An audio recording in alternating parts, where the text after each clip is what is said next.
I was loading our camping gear into the truck for the weekend trip we'd planned for months when I found her phone in the glove compartment with a text thread open to her ex saying, "Told you I'd handle it. He thinks we're going hiking. Perfect cover for our cabin weekend." Hey friends, please subscribe and turn on notifications, like this video, and leave a comment with your impressions. This will be a great help. Thank you. We never tire of reminding you. It's all thanks to you. It was late September in Boise, Idaho, one of those perfect fall weeks when the aspens are turning gold in the foothills and the air has that crisp edge that makes you think about winter coming. I'm 42, been working as an operations manager for a food distribution company for the past 14 years. Organizational work, coordinating warehouse logistics, managing delivery schedules, ensuring inventory systems stay accurate. You spend enough years in operations and you develop certain habits. Check everything twice, trust the tracking systems, and when something's in the wrong place, there's always a reason. Natalie is 37, works as a nurse practitioner at a family medicine clinic in Meridian. Caring, detail-oriented in her own way, always talking about her patients and the challenges of managing chronic conditions in the community. We'd been together for 5 years, living together in a small house we were renting in the North End neighborhood for the past 3 years. Not engaged yet, but we'd been talking about it more seriously lately, looking at rings online, discussing what kind of wedding we'd want, making plans. The big thing we'd been looking forward to all summer was this camping trip. We'd planned it back in June, a long weekend at a remote campsite near Stanley, about 2 hours north. Reserved the spot, bought new camping gear, planned our hiking routes. It was supposed to be our getaway before the weather turned cold, 3 days of disconnecting from work and just being together in the mountains. That Friday afternoon, I left work early. Took a half day so I could get the truck loaded and we could leave by 4, beat the weekend traffic heading into the mountains. Natalie had told me she was working until 3, then she'd come straight home and we'd hit the road. I started loading the truck around 2. Tent, sleeping bags, camping stove, cooler, hiking packs. I'd made a detailed checklist weeks ago, and I was working through it methodically. Around 2:30, I went to grab the first aid kit from Natalie's car. She kept a good one in her glove compartment from work, better stocked than anything I had. I opened her passenger door and popped the glove compartment. The first aid kit was there, but so was her phone. She must have left it that morning when she drove to work. She had a work phone the clinic provided, so she probably hadn't even noticed. Her personal phone was sitting there face up, screen on. Not locked. A text conversation was open on the screen. I wasn't trying to read it, but it was right there, impossible to miss. The contact name at the top said Owen H. Owen Henderson, Natalie's ex-boyfriend from her early 30s. They dated for about 2 years when they both lived in Portland before she moved to Boise for her MP program. That had been maybe 6 years ago, right before we met. She'd mentioned him exactly once, when we were watching a Blazers game, and she commented that she used to go to games with an ex who was a huge fan. That was it. No ongoing contact that I knew of, no Facebook friendship, nothing. The text thread was open and I could see the most recent messages. Owen, so he still thinks you're going camping this weekend? Natalie, yeah, told you I'd handle it. He thinks we're going hiking. Perfect cover for our cabin weekend. Owen, you're amazing. Can't wait to have you all to myself for 3 days. It's been too long. Natalie, I know. I hate lying to him, but we need this time together to figure things out before I make any big decisions. Owen, I love you. Always have. This is going to be perfect. I stood there in the driveway holding the first aid kit and her phone, reading those messages. Read them twice to make sure I understood correctly. Then I pulled out my own phone and took photos of the screen. Multiple photos, capturing the whole conversation thread. Then I set her phone back exactly where I'd found it in the glove compartment and closed the car door. I walked into the house and sat down at the kitchen table. Pulled up our shared camping reservation confirmation on my phone. Redfish Lake Campsite, reserved under my name and credit card. $75 for 3 nights, paid back in June. The campground policy was posted on their website. Cancellations made more than 7 days in advance received a full refund minus a $10 processing fee. Cancellations made less than 7 days out forfeited the entire payment. Our reservation started today, Friday. No refund available. I sat there for about 10 minutes, just thinking. Not angry exactly. More like watching a logistics problem unfold and understanding that the entire operation had been built on false information. Then I started making calls. First, I called the campground directly. Redfish Lake Campground. This is Tom. Hi, Tom. This is Carl Brennan. I have a reservation starting today for Site 42. Let me check that for you. Keyboard sounds. Yes, sir. Site 42, 3 nights. Checking in any time after 2 p.m. today. I need to cancel that reservation. Oh, sorry to hear that. Unfortunately, since you're canceling day of, we can't offer any refund. The $75 is forfeited per our policy. I understand. I'm confirming the cancellation. You got it. Reservation canceled. Hope everything's all right. It will be. Thanks, Tom. Next, I called my brother Derek, who lived across town in Eagle. He answered on the second ring. Hey, Carl, what's up? You still have that guest room available? Yeah, why? You and Natalie having problems. I'll explain later. Can I stay with you for a while? Maybe a month or two while I find my own place. Of course, man. Anytime. What's going on? I'll tell you tonight. I'm going to pack some things and head over around 5. Seriously, is everything okay? It will be. I'll see you tonight. I hung up and pulled up our house lease on my laptop. We were on a month-to-month lease as of last March. We'd switched from annual specifically because we'd been talking about maybe buying a house together soon. The lease required 30 days written notice from either party to terminate. Our rent was $1,900 a month, split evenly between us. I drafted an email to our landlord. Please accept this as my official 30-day notice to vacate 418 North 13th Street. My final day of occupancy will be October 31st, 2024. Carl Brennan. I saved it as a draft. I'd send it Monday. I wanted to be gone this weekend before I made it official. Then I started packing. Not everything. I didn't have time, and I didn't want it to be obvious yet. Just essentials. Clothes for a few weeks, my laptop, important documents, some personal items that mattered. I loaded everything into my truck, stacking boxes in the back where the camping gear had been. Around 3:15, I heard Natalie's car pull into the driveway. I was in the bedroom, had just finished packing my last bag. I walked out to the living room as she came through the front door. She looked surprised to see me standing there instead of loading the truck. Hey, I thought you'd be almost done packing up. Change of plans, I said evenly. What do you mean? I found your phone in your car. The text thread with Owen was open. All the color drained from her face. So, I know you're not going camping with me this weekend. I know you're going to a cabin with Owen. I know this was your cover story. She opened her mouth, but nothing came out. I canceled our camping reservation. You've lost the $75. I packed my things. I'm staying at Derek's for now, and I'll be finding my own place. I'll give formal notice on the lease Monday. Carl, wait. I'm not waiting for anything. You made plans with your ex-boyfriend. You lied to me about it. You used me as your cover story. We're done. It's not what you think. It's exactly what I think. The texts were pretty clear. Perfect cover. Have you all to myself. I love you, always have. Not much room for interpretation. She started crying. I was going to tell you. I've been confused about my feelings, and I needed to figure things out. By lying to me and sneaking off with your ex for a romantic cabin weekend, I didn't know how to handle it. Owen reached out a few months ago, and we started talking, and old feelings came back, and I didn't know what to do. You could have been honest. You could have told me you were having doubts. You could have ended things with me before starting things with him. Instead, you lied and used our camping trip as cover. That tells me everything I need to know about your character. Carl, please, can we just talk about this? No, I'm leaving now. I'll be back next week to get the rest of my things.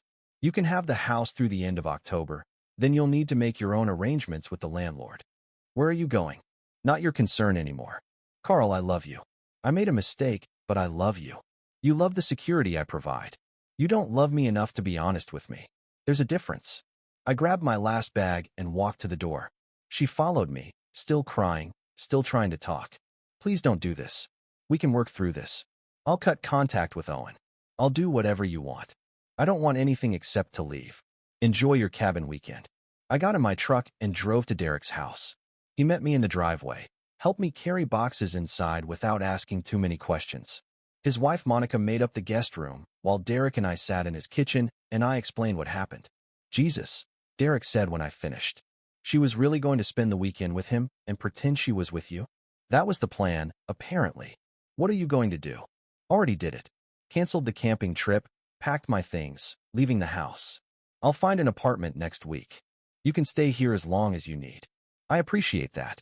Monica brought out leftover barbecue brisket from dinner and heated it up for me. We sat around their kitchen table eating and talking about anything except Natalie. Their kids came down, my nephew Tyler, who was 8, and my niece Emma, who was 6, and we played a board game before their bedtime. Normal family evening. It felt good to be around people who weren't lying to me. That night in Derek's guest room, I lay in bed thinking about the timeline. Natalie had said Owen reached out a few months ago, which meant she'd been talking to him, building this relationship, planning this weekend, all while talking to me about engagement rings and our future together. Every conversation we'd had about marriage had been happening while she was actively pursuing her ex-boyfriend. Saturday morning, I started looking for apartments. Found a 2-bedroom in the Bench neighborhood, different area from where Natalie and I had been living. Older building but well-maintained, assigned parking, close to a park where I could run. Available November 1st. Rent was $1,400 a month, $500 less than my half of the current house. I called the landlord. Is the unit still available? It is. Want to see it today? What time works? I can meet you at 11. The apartment was exactly what I needed. Quiet, clean, space for a home office in the 2nd bedroom. I filled out the application right there. I can run this Monday morning, the landlord said. If everything checks out, you could sign the lease by Tuesday. Perfect. Saturday afternoon, Derek and I drove to a sports bar to watch college football. Boise State was playing. Place was packed with fans in blue and orange. We got wings and beer and watched the game. Normal Saturday thing. My phone buzzed a few times. Natalie calling, texting. I didn't answer. Derek noticed. She trying to reach you? Yeah. You going to respond? Not yet. Maybe not ever. Cold. Practical. Sunday morning, I went for a long run in the foothills. 10 miles, working my way up through the trails as the sun came up over the valley. Boise spread out below, the Boise River snaking through the city, everything quiet and clear. I thought about Natalie spending the weekend with Owen at whatever cabin they'd rented. Thought about her lying to him too, probably, telling him things about me to justify what she was doing. Sunday afternoon, the landlord called. Application approved. Lease is ready when you are. I'll sign it tomorrow. Monday morning, I sent the email to our house landlord giving my 30-day notice. Then I signed the lease on my new apartment and transferred the deposit and first month's rent, $2,800 total, from my personal savings. The contact attempts from Natalie continued. Monday evening, a long text. Carl, I'm so sorry. The weekend with Owen was a disaster. I realized I don't want him. I want you. I made a terrible mistake.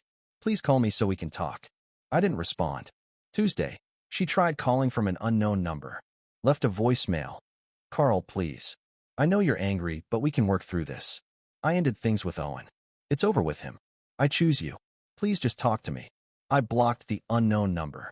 Wednesday, her coworker Amy called me. I'd met Amy a few times at clinic events. Carl, hi. Natalie asked me to reach out. Hi, Amy. She's really struggling. She made a mistake, but she loves you and wants to make it right. I appreciate you calling, but my decision is made. Don't you think you're being a little harsh? People make mistakes. She's willing to do counseling, whatever it takes. She didn't make a mistake, Amy. She planned a secret romantic weekend with her ex-boyfriend over a period of months and used me as her cover story. Those are deliberate choices. Silence on the other end. I didn't know all those details. I figured. Natalie's version probably sounds better, but I was there. I saw the messages. I know what happened. I understand. I'm sorry this happened to you. Thanks for calling. Thursday, I got an email from Natalie. Subject, please read this. I owe you the truth. It was long. She explained that Owen had reached out in June through Instagram. They'd started messaging, which turned into phone calls, which turned into meeting for lunch when she had to go to Portland for a nursing conference in July. She admitted they'd met 3 other times since then, once in Boise when Owen came through on business, twice more when she told me she was visiting her friend Sarah in Portland. She swore nothing physical had happened until this past weekend. She said being with Owen reminded her why they'd broken up the first time. He was selfish, unreliable, only interested when it was convenient for him. She said she'd spent the whole weekend wishing she was with me instead.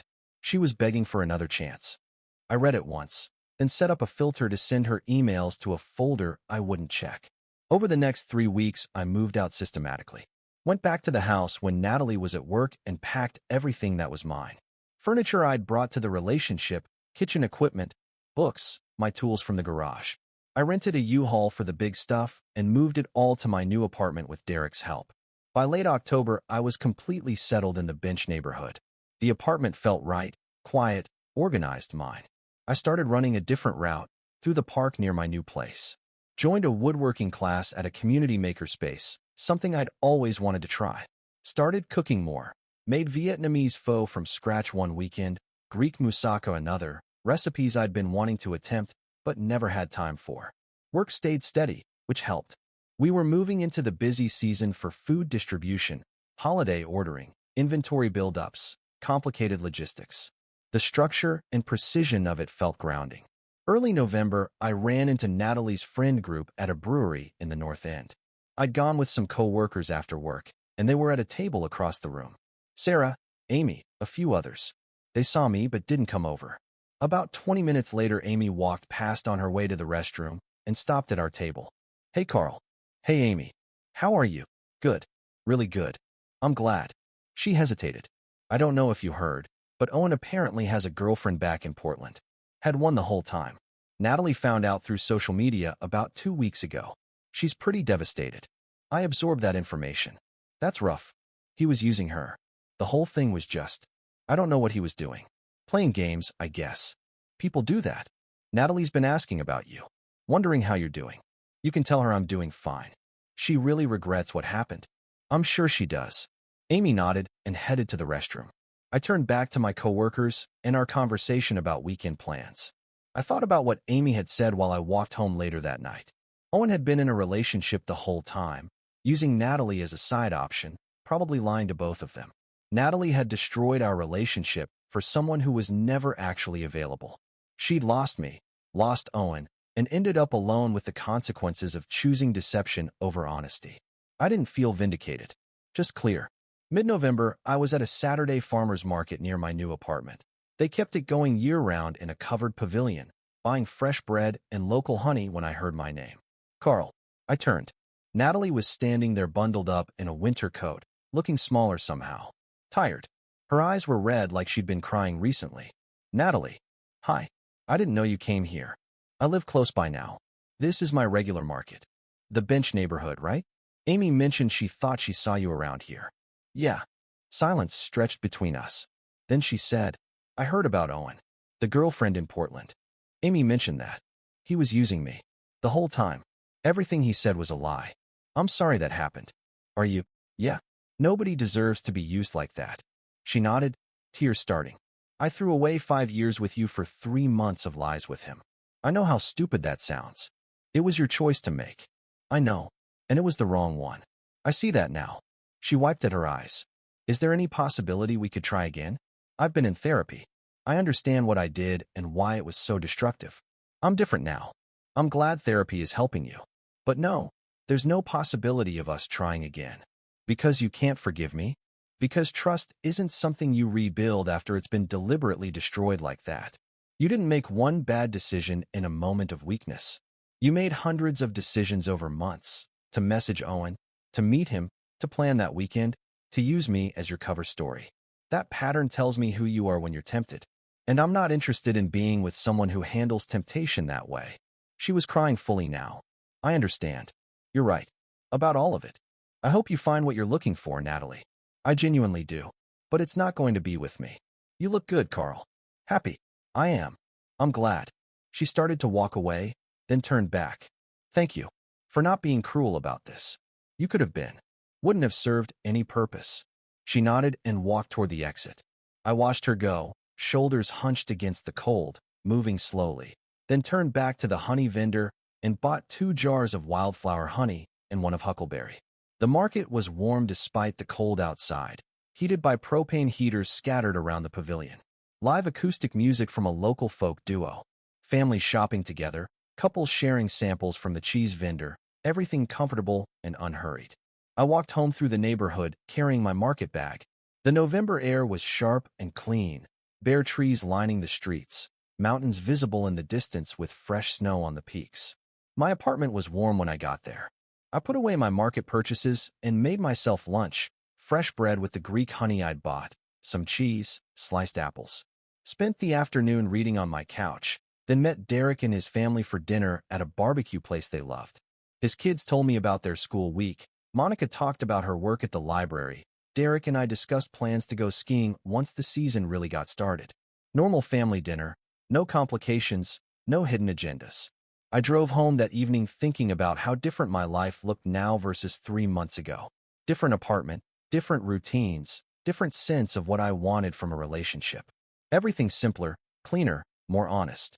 I didn't feel triumphant. I felt settled. When someone uses your planned vacation together as cover to spend that same time with their ex, and you find out before it happens, do you confront them first, or do you quietly cancel everything and leave before they can manipulate the narrative? I'm genuinely interested in how different people would handle that moment. Share your thoughts in the comments.